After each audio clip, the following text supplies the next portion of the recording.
കൊച്ചു കൂട്ടുകാർക്ക് മലയാളം പഠിക്കാൻ വേണ്ടി ഒരു കുഞ്ഞു കവിത കേട്ടോ. ഓരോ വാക്കുകളും അടുത്ത് നോക്കി വായിച്ച് നമുക്ക് പഠിക്കാം. എന്താണ്?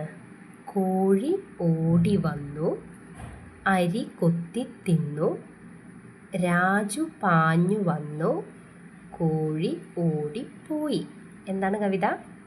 കോഴി ഓടി വന്നു, അരി കൊത്തി തിന്നു, രാജു പാഞ്ഞു വന്നു, കോഴി ഓടിപ്പോയി.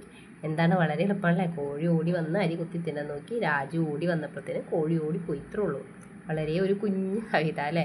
ഇങ്ങനത്തെ കുട്ടി കുട്ടി കവിതകളാണ് നമ്മളെ മലയാളം പഠിക്കാനൊക്കെ നമ്മളെ ഏറ്റവും കൂടുതൽ സഹായിക്കുന്ന, വാക്കുകൾ പരിചയപ്പെടാൻ, ചെറിയ ചെറിയ രീതിയിൽ വാക്കുകളൊക്കെ പരിചയപ്പെട്ട് വരാൻ സഹായിക്കുന്നത്. അപ്പോൾ ഒന്നും കൂടെ നോക്കാം. കോഴി ഓടി വന്നു, അരി കൊത്തി തിന്നു, രാജു പാഞ്ഞ് വന്നു, കോഴി ഓടി പോയി. അപ്പോൾ കുഞ്ഞു കൂട്ടുകാർക്ക് അവരുടെ അമ്മമാരൊക്കെ ഇതൊക്കെ പരിചയപ്പെടുത്തി കൊടുക്കുക. അതുപോലെ ഇങ്ങനത്തെ കുഞ്ഞു കുഞ്ഞു കവിതകളും വാക്കുകളും കാണുമ്പോൾ അവർ മലയാളം പഠിച്ചത് മറന്നു പോകാതിരിക്കാൻ അവർക്കത് വളരെ ഹെൽപ്ഫുള്ളായിരിക്കും. അപ്പം ഇങ്ങനത്തെ കുഞ്ഞു കവിതകൾ വായിച്ചു കൊടുക്കാനും പാടിക്കൊടുക്കാനും ഒക്കെ ഇതിങ്ങനെ കുഞ്ഞു കവിത കേൾക്കുമ്പോൾ നല്ല രസകരമായിട്ട് തോന്നണില്ലേ?